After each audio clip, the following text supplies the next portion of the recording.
My next guest is a bookkeeping whiz, money coach, and virtual CFO. She helps 6 and 7 figures business owners to create purposeful money systems so any money goal they set is as good as done. Please welcome Aimee Laliberte.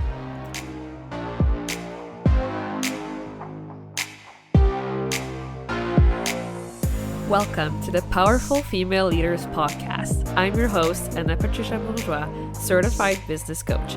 I'm here to help you up-level, generate consistent wealth, increase your confidence, attract dream clients, and master your mindset so that you can fully own your power and achieve next-level results in your online business and beyond.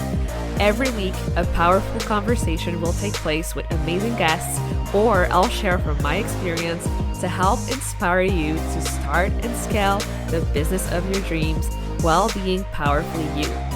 The time has come to stop playing small, stop hiding, and stop waiting. Now is the perfect time for you to passionately pursue your heart's desire as the powerful leader you were born to be. Are you ready? Let's do this.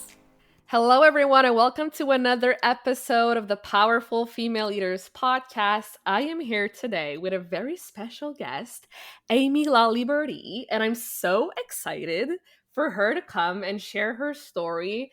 Oh my gosh, please say hello to Aimee. Hi. Hi, how are you? I'm good. How are you? I am doing amazing, and I'm so excited to be here. Yes, I'm excited too. Thank you so much for being here. So please take us home. Like, give us all the details, who you are, what you do, share it all with us. My name is Aimee Laliberte, and I am someone who knows what it feels like to not have a relationship with money Hmm. because when I was 18, I was always fascinated and loved money growing up, but never knew how to manage it. So at 18, I was a freshman in college. My parents had decided to separate, and they both had decided to file for bankruptcy as well, which left me with the responsibility to figure out my own personal finances and also Mm. to pay my way through college.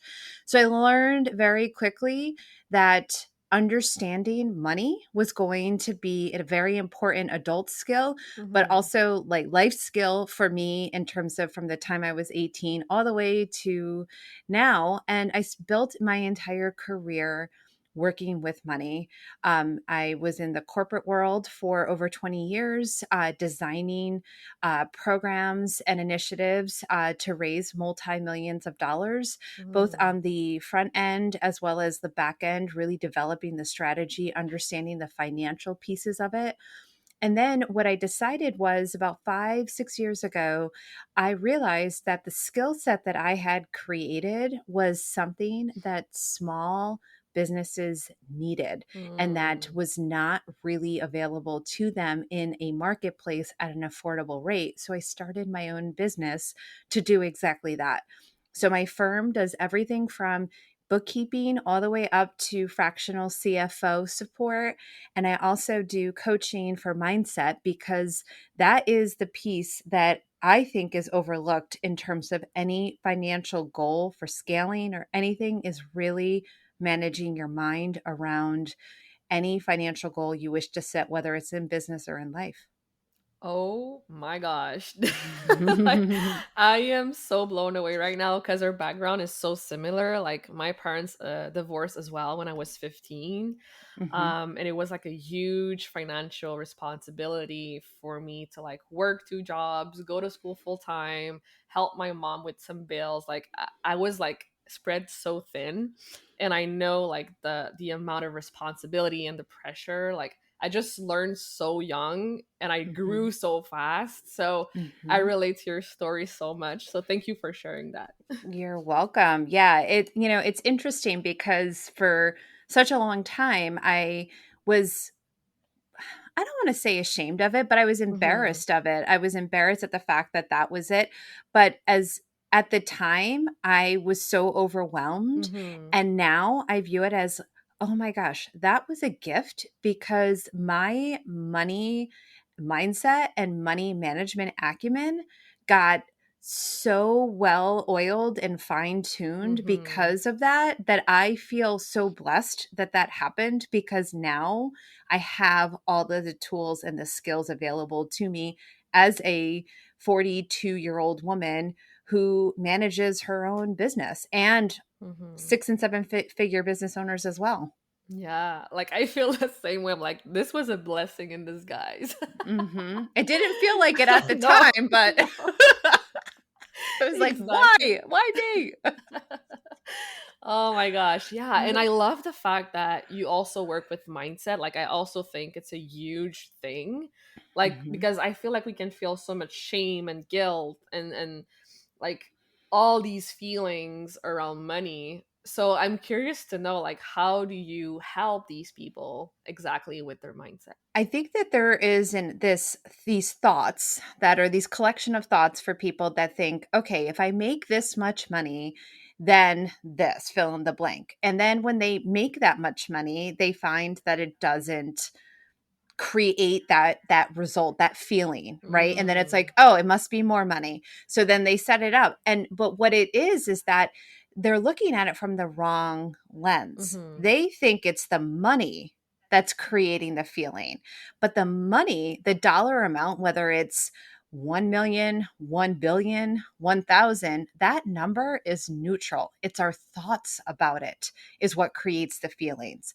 So once I'm able to work with my clients and show them really that the number is neutral, and where our work is in our thoughts about Mm. the numbers, the thoughts about the money goals that we have created or want to create, that's where we can really begin to unpack what is holding them back from creating those goals. Mm. Oh my gosh. Oh my gosh. This is just so good. Everyone needs to listen to this right now because I also say the same thing, like it's neutral and we attach, stories and limiting beliefs to the numbers and what they mean. And we make it mean something about us as well. So this is so good. Mhm. Yeah, no, absolutely. And I think that the part of it that's so fascinating is that, if you think about, I have 3 kids, and I love talking to them about money, because it's just really seeing, like, the fact that the number is neutral, Hmm. because I can turn around and say, okay, here's, I'll pay you $10 if you do X. And one kid will be like, I'm in. Let's do it. I'm going to go do that now. And then the other one's like, Psh, I want $20 for that. And so it's like, so it's fascinating to see, like, the number is neutral. It's just our thoughts about what that is. And I think that when you really kind of like neutralize it and take it outside of like the context of like your world, you can really see that in motion. Totally. Ugh, this is so good. I saw on your website it says that you are a certified profit first bookkeeper, and there's only a Mhm. couple of hundred of you in the world. So what Mhm. does that mean, and why is it so prestigious? Yeah, so Profit First is a methodology that was developed by Mike McCallowitz. There's a book, so there's definitely like an opportunity for you to read the book and understand what it's about. But the quick Cliff Notes version, it's a cash flow management system. Mm, And what it's based on is it creates constraint in your business so that there's never a feeling of lack around, I don't have enough money to pay my taxes. I am not creating a mm, profit, because the cash flow management tool that we have in Profit First is designed to do exactly that.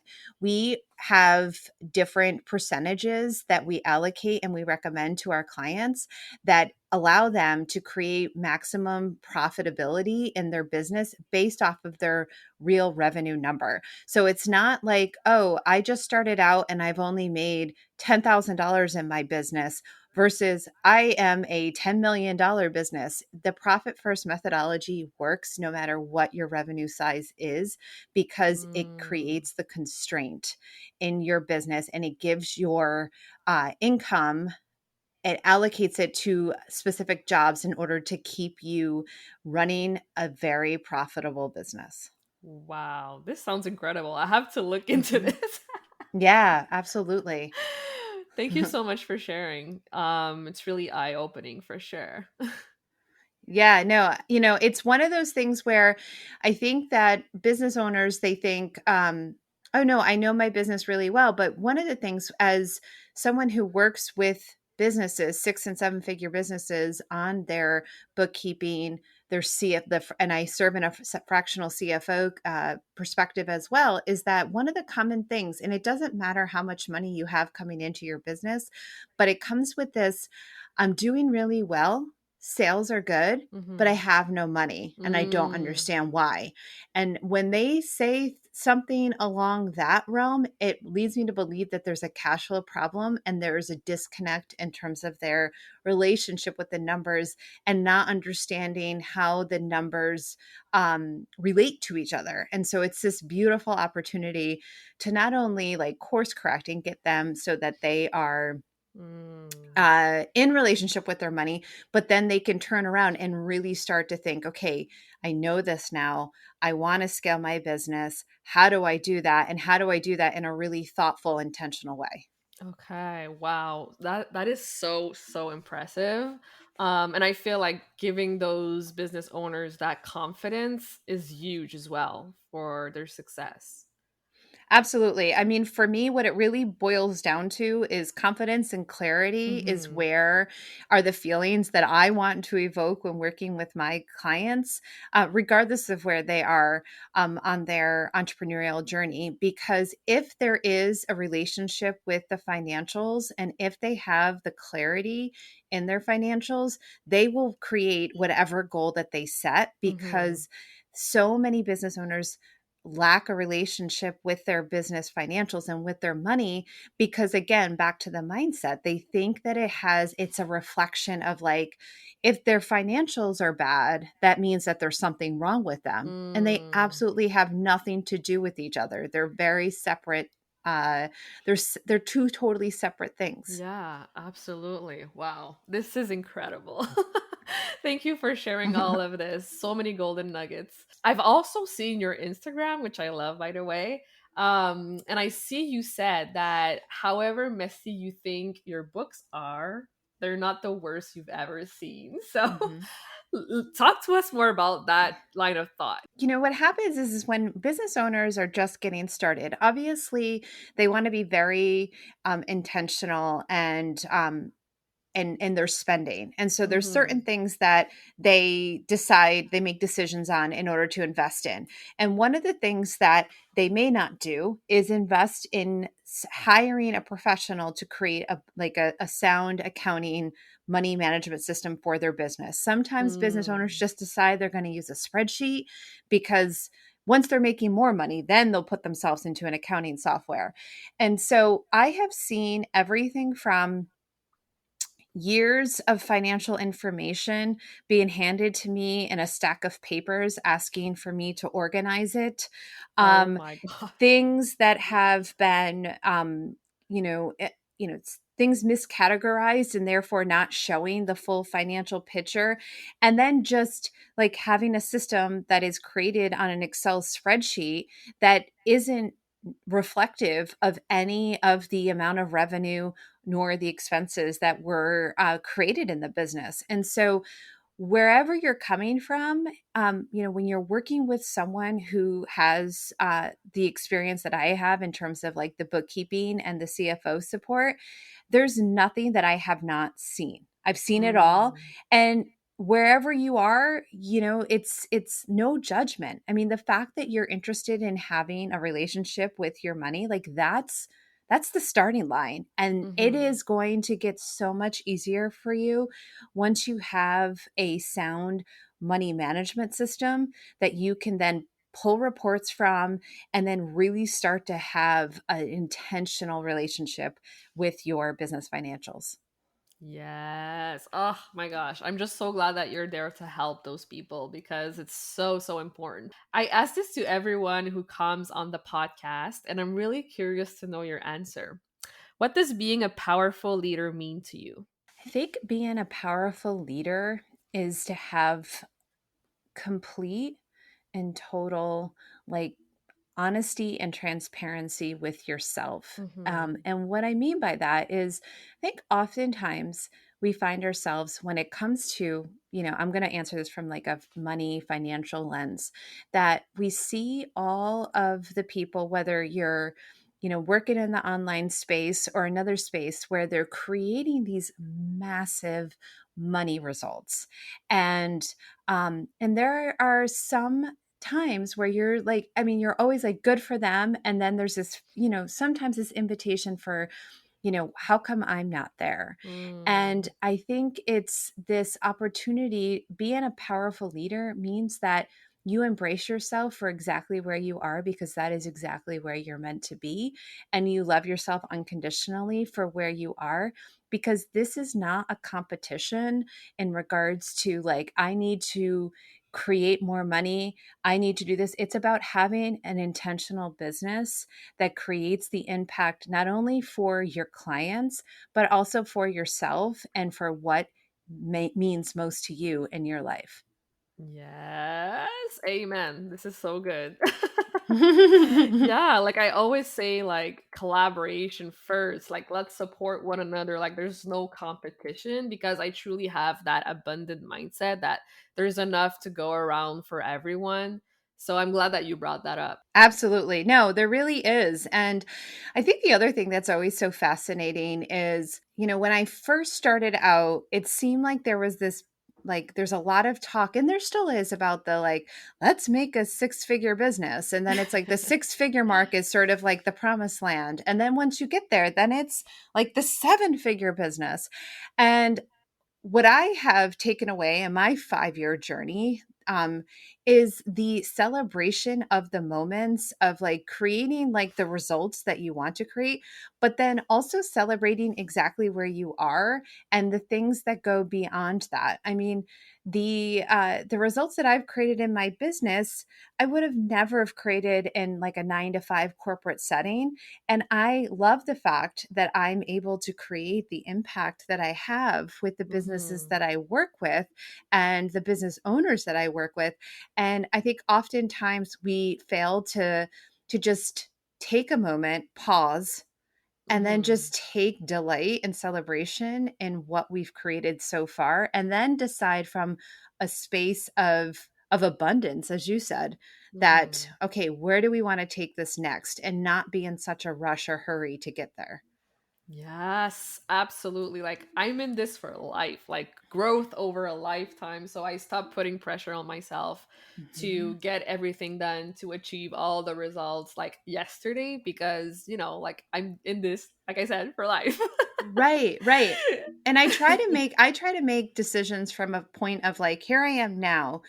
But if Yeah. I am the person who is the multi 7-figure business owner, what kind of decisions does she make? How does she act? How does she Yeah. behave? And I always go back to, she's definitely not like rushing around like a crazy person trying to do all the things. Like Mhm. she is a well supported person who takes care of herself, who Mhm. loves on her clients, and has really clear boundaries around all aspects of her life. And it's like when I'm constantly reminded of who I'm becoming, and that the invitation is available for me to be elements of her now, it's like you're stepping into that future version of yourself. And that's how like the money goals get created from there, because you're acting from a different place than you ever acted before. Exactly. Oh, this is so good. I love this conversation so much. Do you have, any last piece of wisdom you'd like to share with our audience today? My one piece of advice is that if you have a business, it doesn't matter what size it is, but have a relationship with money. And this is what I mean by that. Create a money system that works for you and that can grow with you. And if you are someone who has support, someone like me that's in your business, make sure that you have an ongoing rapport with them and that you're not abdicating the responsibility of your business financials. You should know how to answer any questions about how is my business doing? What's the revenue? What are my expenses? What is my net profit? And making sure that you have dialogue with your financials so that you are in relationship with your money. And then my last piece of wisdom is that any financial goal that you set, whether it's in your business life or your personal life, is as good as done when you are willing to invite yourself to do the mindset work and to have a deep relationship with yourself and your personal values. Yes, I love it. Thank you so much for sharing that. So where can people go to connect with you further in the online space? Yes, absolutely. So if you come visit me online on my website at myvirtualcfo.co, that is my online home. And on Instagram at myvirtualcfo is where I also hang out too. So I'd love to have you. Please connect. Yay. Well, thank you again so much for being here, for your time, for sharing so many nuggets. I know people will love this episode. Thanks. Thank you for having me. It was really great to be here. Thank you so much for listening to this episode of the Powerful Female Leaders podcast. If you love this episode, make sure to spread the message, leave a review, and subscribe. I would forever be grateful for you. I also want to hear from you, and I want to know your feedback and your questions for future episodes. So don't be shy, say hi, and send me a message at Powerful Female Leaders Podcast on Instagram. Until then, I'll see you on the next episode.